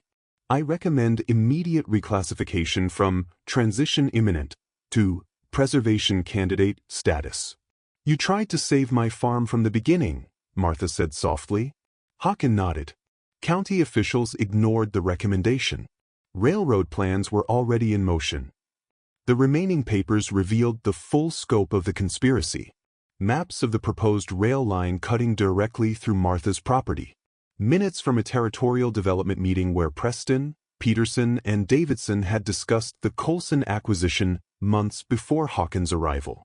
A letter from the governor praising the bank's assistance in securing necessary land rights for vital infrastructure. "How did you get these?" Martha asked, stunned by the evidence of corruption. "Sheriff Mills," Hakan explained. "Not all officials support what is happening. Some believe in justice." Martha sank onto the porch step beside him, the papers clutched in her hands. "What do we do now? They've rigged the system against us." "We fight," Hakan said simply. "Not just for land. For truth." "With what weapons?" "They have the law, the money, the power. We have this." Hakan gestured toward their thriving fields. "Success others can see. And this." He tapped the documents. "Proof of dishonesty." Martha's mind raced, considering options, angles, potential allies. The newspaper in Phoenix might be interested in a story about corruption in territorial development. And other farmers, Hakan added. Many would oppose railroad taking farmland. "We need to move quickly," Martha said, her spirit rallying. "The harvest is almost ready. If we can prove the productivity of this land using your methods, it undermines their claim that the farm is failing to meet development requirements." They stayed up late into the night, formulating a plan. Martha would approach the editor of the territorial newspaper. Hakan would accelerate the harvest preparations while documenting their yields. They would seek testimonials from neighboring farmers who had witnessed their success. As dawn approached, Martha finally addressed the deeper wound. "I'm sorry I doubted you," she said quietly. "After everything we've built here, I should have trusted you." Hakan's dark eyes held hers. "Trust is earned, not demanded. I did not tell you everything from the beginning." "Why did you stay?" Martha asked. "When you realized what they were planning, you could have completed your assignment and left." Hakan was silent for a long moment. "At first, I stayed for the land," he finally said. "It spoke to me. Had been mistreated but not broken. Needed someone who remembered the old ways." He hesitated. "Then I stayed for other reasons." The unspoken hung between them, delicate and profound. The next day, they began implementing their plan. Martha drafted a letter to the Phoenix Gazette, outlining the suspicious timing of the land review and the railroad's interest in her property. Hakan prepared detailed records of their crop yields, comparing them to territorial averages.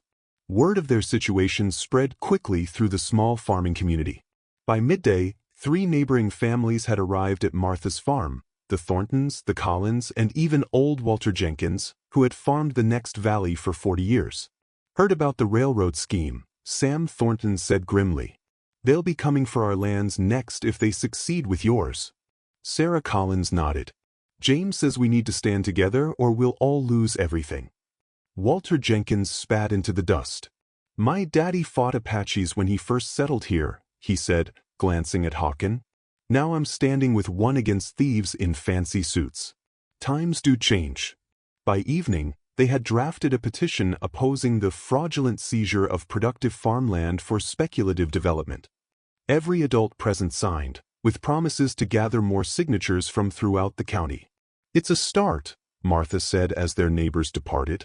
But will it be enough? Not alone, Hakan admitted. Need more. Sheriff Mills arrived as the sun was setting, his expression troubled.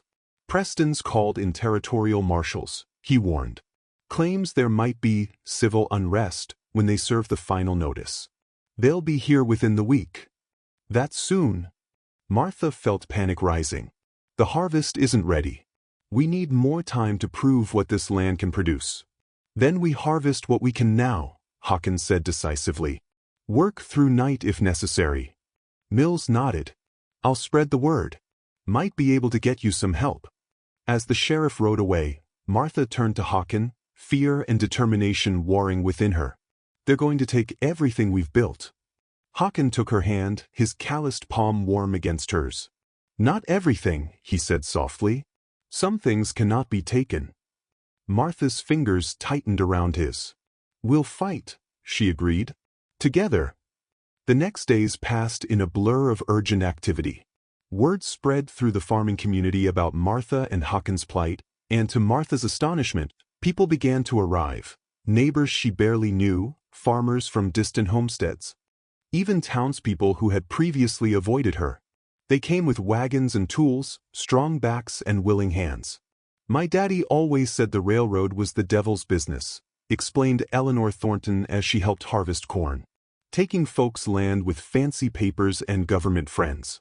By the third day, more than 20 people were working from dawn to dusk, harvesting crops that weren't quite ready but couldn't wait for perfect ripeness. Children ran between rows gathering fallen produce. Women organized processing stations to preserve what couldn't be immediately sold. Men hauled loaded wagons to town to sell or store the bounty. Never seen corn like this, marveled Walter Jenkins, holding up a perfect ear. Bigger than anything I've grown in 40 years, and with half the water. Martha moved among the workers, directing, thanking, explaining the Three Sisters method to anyone who showed interest. Hakan worked tirelessly, his massive frame somehow everywhere at once, lifting what others couldn't, reaching what others couldn't, teaching as he worked. In town, Sheriff Mills had posted deputies at the general store to ensure Martha's harvest could be sold without interference from Preston or Peterson. Mr. Humphrey, seeing the quality of the produce, paid fair prices and displayed it prominently with a sign. Colson Apache method crops, grown with half the water. On the fourth day, a stranger arrived at the farm, a thin man with ink-stained fingers who introduced himself as Edwin Parker from the Phoenix Gazette. Got your letter, he explained to Martha. Story sounded too outrageous to be true, so I came to see for myself. Martha showed him the documents Hakan had obtained, the land deed with its obscure clause, and the thriving fields that proved their methods worked. Parker took copious notes, particularly interested in the railroad's involvement. Governor's been pushing this railroad expansion hard, he commented. Lot of money changing hands, lot of mysterious land acquisitions. Your story might be the thread that unravels the whole tapestry. As Parker interviewed neighboring farmers about Martha's transformation from failing rancher to agricultural innovator, Sheriff Mills arrived with troubling news. Marshals will be here tomorrow, he said quietly. 4 of them, led by a federal agent named Harrington who's known to work closely with railroad interests. Martha felt her heart sink. Tomorrow? We're not finished with the harvest. We keep working, Hakan said firmly. Through night if necessary. That evening, as lanterns illuminated the fields and the work continued, Martha found a moment of quiet on her porch. The scene before her was bittersweet, the land she loved finally reaching its potential, people working together in common cause, all possibly for the last time. Hakan joined her, his shirt dark with sweat from hours of labor. "You should rest," he said gently. "How can I?" Martha gestured toward the busy fields. "All these people working to help us, what if we fail them?" "We have already succeeded," Hakan replied. "Look." He pointed to where the Thornton children were learning from elderly Mrs. Jenkins how to bundle corn husks for storage. Nearby, James Collins was deep in conversation with Walter Jenkins about stone placement for water conservation. "Knowledge is spreading," Hakan said. "Even if land is taken, this remains." Martha understood what he meant, but it was cold comfort. "I want both," she admitted. "The land and the knowledge. The future and the past. Is that too much to ask?" Before Hakan could answer, a rider approached at speed, one of Mills's deputies. "Newspapers out," he called, waving a paper above his head. "Special evening edition." The workers gathered as Martha unfolded the Phoenix Gazette. Across the front page ran the headline, "Railroad Scheme Threatens Pioneering Farm. Apache Methods Revive Drought-Stricken Land as Officials Plot Seizure." The article detailed the suspicious timing of the land review, the railroad's interest in Martha's property, and the remarkable agricultural success achieved through traditional methods. Parker had worked quickly and thoroughly, quoting territorial agricultural experts about the significance of the Three Sisters planting and the innovative water conservation techniques. He even got a statement from the territorial agricultural inspector, Martha said, scanning the text with growing excitement. "Listen to this. The Colson farm represents the most significant agricultural advancement in the territory in a decade. Using traditional Apache methods adapted for modern farming, they have achieved yields double the territorial average while using less than half the water. This model could transform agriculture throughout the drought-prone Southwest." A cheer went up from the gathered workers. For the first time in days, Martha felt a flicker of genuine hope. The mood was short-lived. Just before midnight, a wagon arrived bearing James Collins, his face grim. "Peterson and his men are at the saloon, drinking heavily and making threats," he reported. "Talking about coming out here tonight to handle things before the marshals arrive." Martha looked to Hakan, who nodded once in understanding. "We prepare," he said simply. As the workers organized themselves, some continuing the harvest, others positioning themselves at the farm's perimeter, Edwin Parker approached Martha with a small package. "Came for me at the telegraph office," he explained. "It's the article, printed in papers across the territory. Phoenix, Tucson, Prescott, all running the story tomorrow." Martha unwrapped the package to find a stack of newspapers, each bearing the same headline about her farm. The article had spread far beyond the local gazette. "Public opinion matters," Parker said, watching her expression. "Even to corrupt officials. This story is being read in homes across Arizona tonight." As Martha held the newspaper, tangible proof that their story was being heard, a rider appeared on the road, moving fast through the moonlight.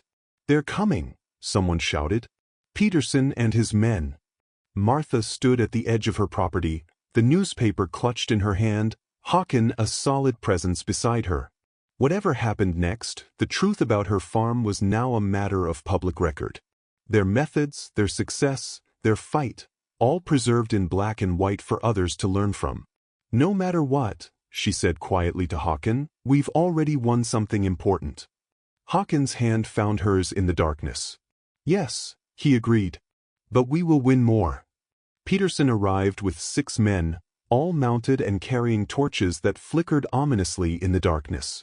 They pulled up short when they saw the farm buzzing with activity despite the late hour, dozens of people harvesting by lantern light, others standing guard at the perimeter. "What's all this?" Peterson demanded, clearly. Surprised by the show of solidarity, Martha stepped forward, Hakan beside her. "Neighbors helping neighbors, Willard. Something you wouldn't understand." Peterson's face contorted with anger. "This land is as good as mine, Martha. You're just delaying the inevitable."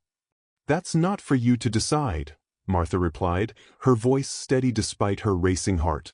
"The territorial court will hear our case, and they'll see what we've accomplished here." "Courts can be persuaded," Peterson sneered. "Just like newspapers can print lies." He held up a copy of the Gazette. "This changes nothing." "Actually," came a new voice, "it changes quite a lot."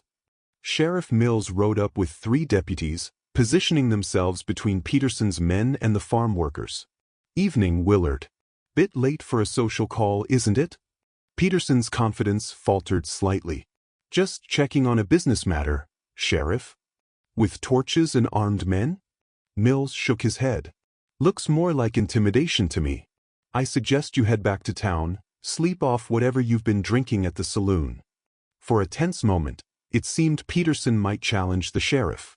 Then one of his men leaned over and whispered something, and the fight seemed to drain from him. "This isn't over," he warned, turning his horse around. "The marshals will settle this tomorrow." As Peterson and his men rode away, Martha released a breath she hadn't realized she was holding. "Thank you, Sheriff." Mills dismounted with a grimace. "Don't thank me yet. They'll be back with official backing tomorrow." He surveyed the bustling farm. "But you've done good work here. The whole territory's talking about your story now." The night passed in a blur of activity. By dawn, most of the harvest was complete, row after row of corn, beans, and squash gathered, sorted, and documented. Martha kept meticulous records of the yield from each section, creating a harvest ledger that proved beyond doubt the success of their methods. As the sun broke over the eastern mountains, Martha stood with Hakan at the edge of their now harvested fields, exhausted but proud. "We did it," she said, clutching the leather-bound harvest ledger. "Whatever happens next, we've proven what this land can produce." Hakan nodded, his eyes on the horizon where a cloud of dust announced approaching riders. "They come." Martha straightened her shoulders. "Then let's meet them properly." 4 territorial marshals rode up, led by a thin man in an expensive suit who introduced himself as Federal Agent Harrington. Behind them came Preston from the bank, looking smugly satisfied, and Peterson, still red-faced from the previous night's confrontation.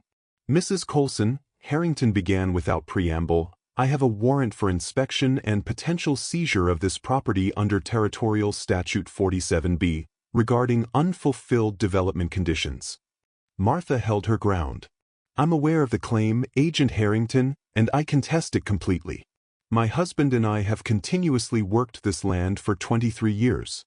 Nevertheless," Harrington continued, producing official-looking papers, "the review has been conducted and the determination made. You have until noon to remove personal possessions. The land and all fixed improvements revert to territorial control." "I think not," came a commanding voice from behind Martha. A carriage had arrived unnoticed during the confrontation. From it emerged an elderly man in a judge's robes, accompanied by Edwin Parker and another official Martha didn't recognize. "Judge Hollister," Harrington said, his confident manner faltering slightly. "This is unexpected." "I imagine it is," the judge replied dryly, "especially since this case was meant to be processed without judicial review." He turned to Martha. "Mrs. Colson, I've read Mr. Parker's account with great interest. When it reached the governor's desk this morning, he requested I investigate personally." Martha's heart leapt with hope. "We've documented everything, Your Honor.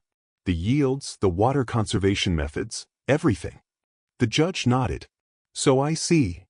He surveyed the freshly harvested fields, the stone windbreaks, the innovative irrigation systems. "Impressive, to say the least." "With respect, Judge," Harrington interjected, "the legal situation is clear. The development conditions.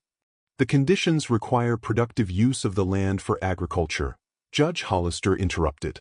"From what I can see, Mrs. Colson has exceeded those requirements spectacularly." He gestured to the man who had accompanied him. "This is Dr. Williams, head of the Territorial Agricultural Commission. He'll conduct an official assessment." Dr. Williams stepped forward eagerly. "I've heard about your 3 sisters method, Mrs. Colson.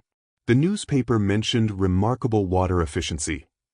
As Martha opened her harvest ledger and began explaining their techniques, Preston and Harrington conferred urgently in whispers. Peterson's face had gone from red to ashen. "There seems to be confusion about the timing of the review," Preston finally said. "Perhaps we acted hastily. Perhaps you conspired to seize valuable land for the railroad," Judge Hollister suggested bluntly. "The governor is particularly interested in the timing of this action, coming just as the proposed rail line was finalized." The atmosphere shifted palpably. What had begun as Martha's eviction was rapidly becoming an investigation into official misconduct. Hakan, who had remained silent throughout, finally spoke. "The land speaks for itself," he said, his deep voice carrying clearly. "And the harvest speaks for the land." Martha handed Dr. Williams her harvest ledger. "Every field, every yield, all documented. We've produced more from this land with less water than any farm in the county." As Williams examined the records with growing excitement, Judge Hollister turned to Harrington. "The development conditions clearly state that the land must be made productive through accepted agricultural methods. It appears Mrs. Colson and her partner have not only met but exceeded those requirements." "These are not accepted methods," Peterson blurted desperately. "They're primitive Indian tricks." "They are ancient techniques adapted for modern use," Dr. Williams corrected, looking up from the ledger. "And based on these yields, they may represent the future of farming in this territory." Judge Hollister nodded decisively. "I'm issuing an immediate stay on any seizure proceedings. Furthermore, I'm ordering an investigation into the circumstances surrounding this review." He fixed Preston and Harrington with a stern gaze. "Including any communications with the railroad company." As the implications sank in, Martha felt Hakan's hand close gently around hers. They had done it, not just saved the farm, but vindicated their methods before the highest authorities in the territory. Peterson, seeing his scheme collapsing, made one final, desperate move. "She's lying about the yields," he shouted, lunging toward Martha and the precious harvest ledger. "The records are falsified." Hakan stepped smoothly between them, his massive frame blocking Peterson effortlessly. Peterson's momentum carried him straight into Hakan's chest, where he bounced off like a fly hitting a window and tumbled ignominiously to the dust. "The records," Hakan said calmly, "speak truth. As does the land." In the weeks following the confrontation, Martha's world transformed faster than the seasons. The railroad scandal broke wide open across the territory, with Preston, Peterson, and several territorial officials facing investigations. The Phoenix Gazette ran daily updates on what they called the Great Land Grab, with Edwin Parker's byline prominently featured. Judge Hollister had not only dismissed the claim against Martha's property but had ordered a comprehensive review of all recent land seizures connected to the railroad. Dozens of farmers discovered their delinquent properties had been targeted through similar legal manipulations. On a crisp autumn morning, Martha sat at her kitchen table reviewing the documents Sheriff Mills had delivered, a new deed to her property, with the conditional clause officially struck out, and a letter formally acknowledging her ownership in perpetuity. Alongside these sat another document that made her heart beat faster, a partnership agreement drawn up by Judge Hollister himself, legally binding Martha and Hakan as equal owners of the Colson Apache farm. "It's official," she said as Hakan entered from the yard. "The land is ours. Truly ours." Hakan studied the papers with careful attention, his finger tracing the embossed seal of the territorial government. "Good words on paper," he said, "but the real agreement is with the land itself." Martha smiled, understanding now what he meant. Their success came not from conquering the land but from working in harmony with it, listening to what it needed rather than forcing their will upon it.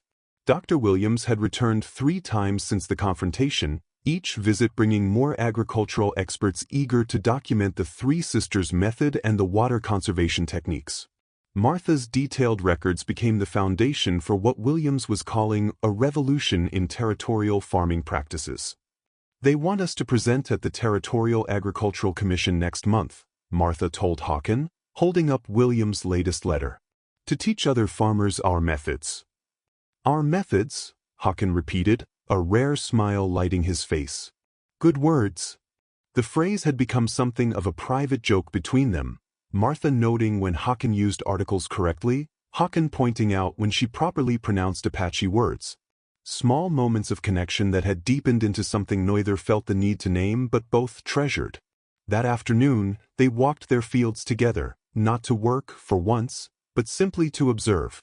The harvested land lay peaceful, resting after its extraordinary productivity. Already, Hakan had begun preparing certain areas for winter plantings, using techniques that would enrich the soil during the fallow season. "I never thought I'd see it like this again," Martha admitted, looking over her thriving farm. "After Thomas died, after the drought came, I thought I was just fighting a losing battle." "Not losing," Hakan corrected. "Learning." They reached the stone windbreak, the first significant change Hakan had made to the farm. Martha ran her hand over the sun-warmed stones, remembering how furious she'd been to find her fence removed. "I was so angry with you," she recalled. "I thought you were destroying what little I had left." "Sometimes must remove before can build," Hakan replied. "Like clearing dead growth so new can thrive." The philosophy extended beyond farming, Martha realized. Her life had required its own clearing, of old prejudices, of isolation, of the belief that she alone could save her land. What had grown in place of these was something far more valuable. As they continued their walk, neighbors waved from adjacent properties where stone windbreaks and Three Sisters plantings were now visible. The methods were spreading, each farmer adapting the techniques to their specific needs but maintaining the core principles Hakan had taught. "Mr. Humphrey says people are coming from as far as New Mexico to see our farm," Martha said. "He's set up a special display in the store with our produce." "Good," Hakan nodded. "Knowledge should travel." They crested the small hill that marked the eastern boundary of the property, where they could look back and see the farm in its entirety. The fields, the house, the barn, all nestled in the landscape as if they had grown there rather than been imposed upon it. "What happens after the commission meeting?" Martha asked. "Will you?" She hesitated, unable to voice her fear that Hakan might leave, his work completed. He studied her face, reading the unspoken question. "My place is here," he said simply. "If you wish it." "I do," Martha replied, her voice steadier than her heart. "Very much." That evening, they sat on the porch as they had so many nights before, watching the sunset paint the western sky. But tonight was different. Tonight, the partnership agreement lay signed on the table between them, their names side by side in official ink. "I've been thinking," Martha said, breaking the comfortable silence. "The house needs expanding. Proper rooms for both of us, a larger kitchen for preserving the harvest, maybe a study for your agricultural records." Hakan's dark eyes met hers, a question in their depths. "That is," Martha continued, her cheeks warming, "if you'd consider moving from the barn to the house." "As partners?" Hakan asked, his deep voice careful. Martha gathered her courage. "As whatever we choose to be to each other." Hakan reached across the space between them, his large hand enveloping hers. "I would like that," he said, the simple words carrying the weight of promise.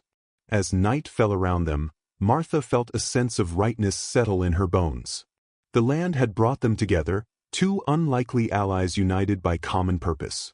What had begun as necessity had become choice, to work together, to learn from each other, to build something that honored both their traditions. The future stretched before them, as full of possibility as newly turned soil awaiting seed. 1 year later, the Colson Apache farm stood as a testament to transformation. What had once been a struggling homestead on the brink of foreclosure was now the most productive farm in the county, its innovative methods drawing visitors from across the Southwest. The house had been expanded as Martha had envisioned, a new east wing providing proper living quarters for both of them, a larger kitchen where Martha preserved their abundant harvests, and a study where Hakan meticulously documented their agricultural practices for future generations. On this particular morning, Martha stood in the doorway watching Hakan work with James Collins's eldest son, teaching the boy how to properly place a stone in one of the new windbreaks they were building. The patient way Hakan guided the child's hands, showing rather than telling, filled Martha with quiet joy. So much had changed in a year. Preston had been removed from his position at the bank and now faced charges of fraud and corruption. Peterson had been forced to sell most of his land to pay legal fees and restitution to farmers he'd cheated. The railroad had rerouted its line south of town, where it actually served the community better while preserving valuable farmland. But the most significant changes were less visible to outsiders. The partnership that had begun as necessity had deepened into something profoundly meaningful. Martha and Hakan had married in the spring, in a ceremony that blended their traditions, a Christian minister and an Apache elder both offering blessings, the community gathering to celebrate their union. There had been whispers and disapproving looks from some quarters, of course. But those had been far outweighed by the genuine support from neighbors who had witnessed their journey and the prosperity their partnership had brought to the entire region. "Mrs. Colson?" Martha turned to find Dr. Williams approaching from his wagon, clutching a leather portfolio. "Or do you prefer Mrs. Colson Neshoba now?" he added with a smile. "Martha is fine," she replied warmly. "We've been expecting you, Dr. Williams." The agricultural expert had become a regular visitor, documenting the farm's progress through the seasons. "I've brought the final draft of the Territorial Farming Guide," he announced, patting his portfolio. "Your methods feature prominently as promised."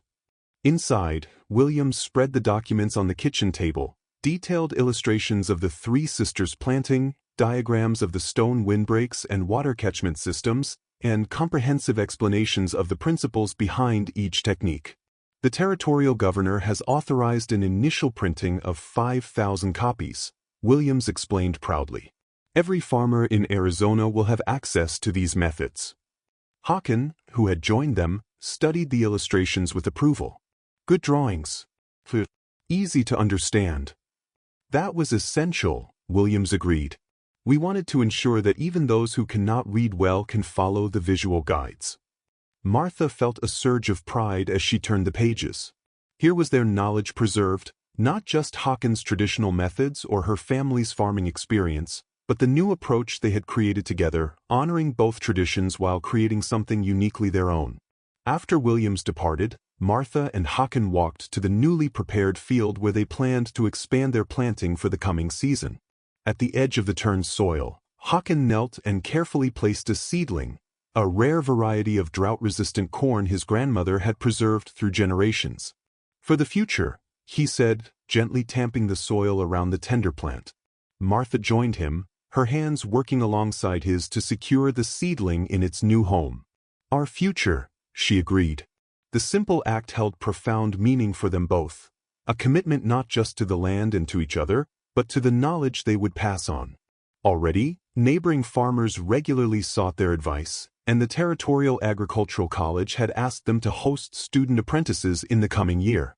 As they finished planting the seedling, Martha's gaze drifted across their thriving farm to where the original stone windbreak stood, the first change Hakan had made, the beginning of all that followed.